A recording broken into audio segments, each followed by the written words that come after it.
So today we're talking about the limited edition palette from Prada for the holiday season. And I saw a few people talk about this palette as being the best holiday launch of the year, so I was definitely intrigued by it, and I hadn't tried any of the other Prada palettes, so I thought I would give this one a shot, and it does tend to get fingerprints. So just like the other videos in this series, I will do some swatches and then the demo of the eye look I'm wearing right now, and then I will tell you what I think about this palette and whether I think it's worth your money. So if all that sounds good to you, make sure to A, hit that subscribe button, and B, stay tuned, and we'll get right into the swatches. All right, so let's swatch this Prada Dimensions Durable Multi-Effect Eyeshadow, limited edition. So you get net 6 grams, and this is the shade 10 Platinum. So you can see the instructions for refilling. This is my first Prada Beauty palette, and I've been intrigued by them, but I think what really kind of pushed me over the edge with this one, I really enjoyed the design of the packaging. Okay, so full price this retails for $92, so quite pricey, and I already got my fingerprints on it. I got it, I think, 15% off from Bloomingdale's during the Black Friday sale. I believe it is now sold out on the Bloomingdale's website, but you can find it at Nordstrom for full price if you were so inclined. It says it's a limited edition refillable eyeshadow palette with 3 dazzling metallic shades and 1 matte shade to create festive, mesmerizing eye looks. So that little triangle there is where you would push through. Very reflective. I do like that there is a slight lip on the packaging to help you open it a little bit more, so it is magnetic. And it says it's adorned with the Prada Land holiday ornament pattern. The Platinum palette invites you to explore all of your dimensions and to experiment with endless combinations of easy to wear, easy to dare eye looks with maximal color expression. Prada Dimensions eyeshadows deliver one-stroke color payoff with high color resolution. The hybrid creamy powder finish eyeshadows blend without fallout. Their skin affinity provides weightless comfort and 10-hour wear. They offer a seamless glide-on application and give eyelids a smoother look after 28 days of daily use. The palette includes a mini high-density foam applicator, so this one right here, and a mini blending brush. When reloaded with the Prada refill, the consciously designed packaging contributes to a more responsible use of resources. So let's take a look at that. So this is the brush. It feels pretty soft, but I don't know that it's anything I would opt to use unless I was in a pinch. The foam applicators that you get in these palettes, they can actually be really helpful for foil shadows. So these are included in like drugstore eyeshadows as well, so they're not anything special. You can buy them in a pack from, I guess, Sally Beauty or Ulta.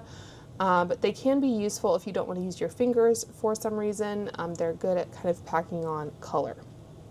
So in this palette we get the silver, which is a metallic, the gold, which is a metallic, the rosewood, which is a metallic, and then the plum is a hyper matte.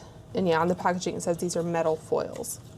So I just want to, and it does have a mirror of course, I just want to kind of show you, it doesn't take too much pressure really. So that pops out just like that, and I do like that it has the identity of the palette, it has that sticker there if it'll focus. So if you were to, it does have a little bit of sticky kind of tape there. I don't think this is magnetic, but that's what the inside looks like. And I guess it has little vents for the brushes to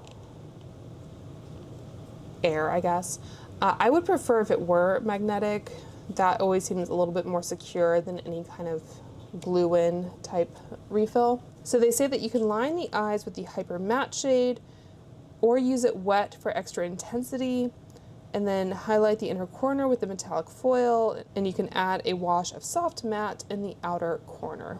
So I think that's really it here. So let's just go ahead and swatch.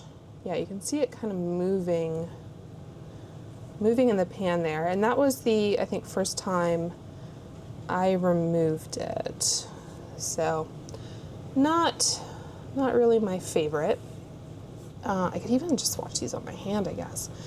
Okay, so we have the silver foil, really nice. The gold and the rosewood. I think I must have picked up just a tad bit of silver on that rosewood shade. And then the plum shade is the matte. So clean off my finger here, and yeah, it's an interesting texture. It's a little bit more of that kind of cream to powder, putty kind of texture. So in a way that can be helpful for shades like that. They can blend a little bit better. So very curious to see what these look like on the lids. All right, so let's see how this does on the eye. So there's really only one option for the crease, in my opinion. So I'm gonna take my Sonia G Classic Crease, and let me just give that a little bit of a wipe. I don't know what I did with my Sigma switch. It's around here somewhere, but anyway, now that I've kind of removed any residual shadow, I'm very curious. So I already applied my Fenty primer and set it with the Charlotte Tilbury Airbrush powder. So I'm just gonna tap into that matte shade and see how this does. For some reason, whenever I look at this palette generally, looks like I just got punched in the face. It doesn't look like a quad to me, the way that we have these 3 triangles and then this long strip. So yeah, and I'm definitely picking up some of that silver shimmer on my brush. So you can kind of see in the, those things are annoying. Okay, so you can kind of see where you don't have a lot of room to get your brush into. So it's kind of difficult to just target a matte shade. So yeah, I wouldn't say this is like my ideal kind of crease color, especially if you only have one option. It does seem like it's a nice formula though. So I'm just trying to make sure that that is even. So I'm kind of tempted to pull in, like if I were just doing this to create a look and not reviewing the palette, I would probably pull in a matte palette, like the Viseart Neutral Mattes, for example, just kind of an all-around matte palette. You can fill in any gaps of another palette. But I guess I want to give you as true a representation of just this little quad as I can. All right, so I'm going to take my Sonia G Flat Definer in the same shade and take that underneath the lash line. I already brought some of my setting powder up under the lash line, but I feel like I just need a little bit of kind of a completion or a connection to the shadow above. And I'll probably try wetting a brush and going into it for a liner as well. Okay, so let's try some of these foiled metallic shades. So I'm taking my dirty Rephr 28, but I did wipe it on a towel, and I'm going to go into that rosewood shade, so the pink kind of color, and see how this does on the outer part of the lid. So it is a pretty kind of foiled shadow. It's almost kind of a monochromatic look that way. And you could pretty much do that as a one and done eye look, I think. So between the silver and the gold, I think I might do silver on the inner corner and then maybe take gold, tap a little bit in the center.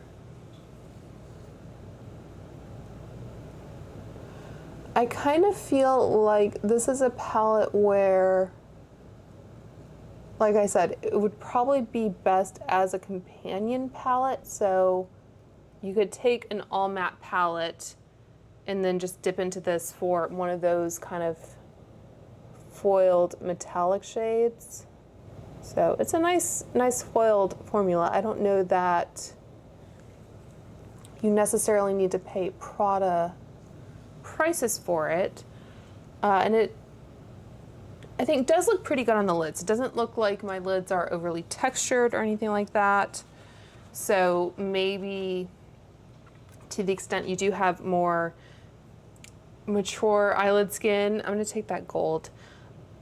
It's a good way to have a foiled kind of metallic formula. I'm just gonna apply that right in the middle. Obviously, the more I build it up, the more you can see some texture, I think. All right, so with a quad, there's not a whole lot you can do.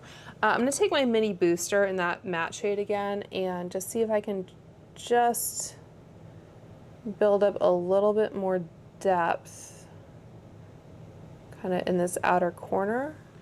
I didn't use any of the included applicators. The foiled shades applied just fine with a brush. So I didn't feel like I needed any kind of help in that department. Okay, so just to help with the blend a little bit, I'm gonna take my classic crease and again, just wipe that off and then go in with my powder and just kind of run that right under the brow and on the outer edges.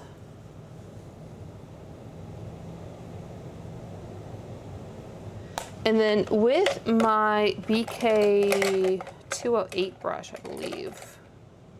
Yeah. So this little angled brush, I'll try wetting the brush, but I don't even know if that's going to be necessary. So let's see how this applies just dry.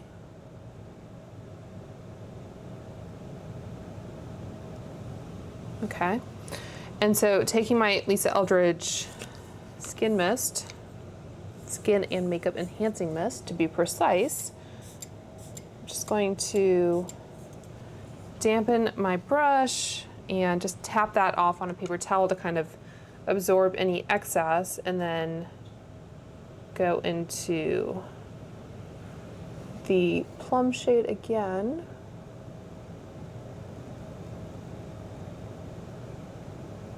I don't know that that's quite as impactful as I would want it to be. And try it again. A little bit more moisture on the brush this time.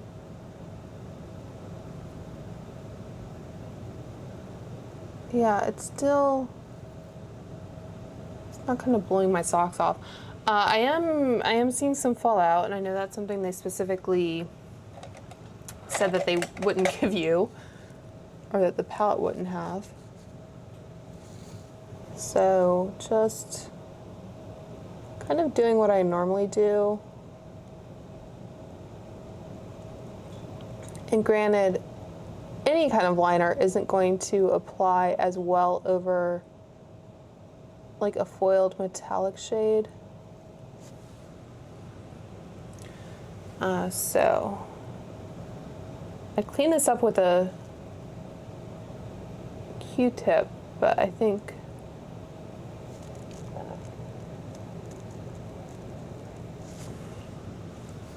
mine are out at the moment. So I've had Q-tips from Ulta that have kind of a sharper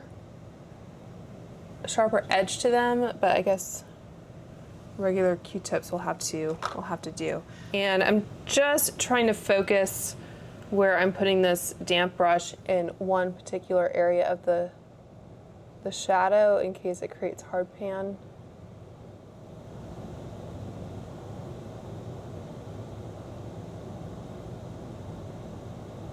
So you can see it's a little bit easier to get that shadow to show up where I don't have that kind of more foiled shadow. So I think that's all I'm going to do. So I'm just going to apply some mascara. All right, so that is the final look. So I just applied my Tarte Lights Camera Splashes, the Clinique Bottom Lash, and then I used the Lisa Eldridge lip pencil in the shade 2C and the Huda Faux Filter Gloss in Bombshell. So that is what I have on. So let's talk about this palette. So this is an interesting one because I feel like you're either a kind of luxury makeup consumer or you're not.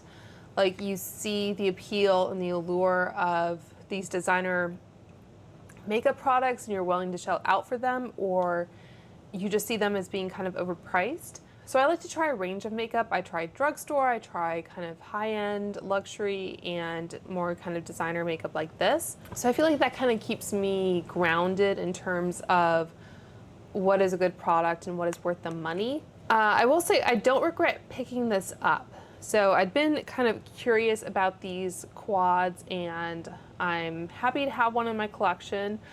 I don't think I'll be rushing out to purchase a lot more of these, but I do like that if I did want to just purchase a refill, I could put it into this pretty case and reuse it that way.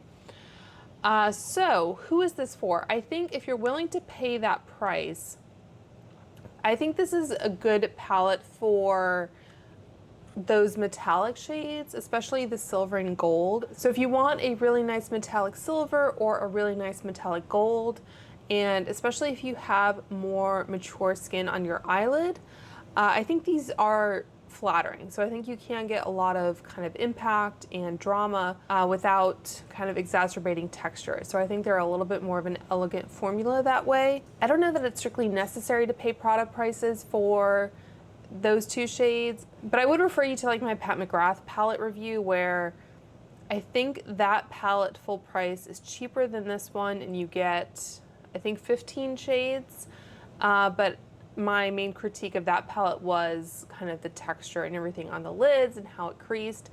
I'm not doing a prolonged wear test with this palette. Right now it's about 7:10, so I'll probably have this on for a few hours. So if I have any observations about the wear at the end of the night when I take my makeup off, I'll let you know in a comment down below.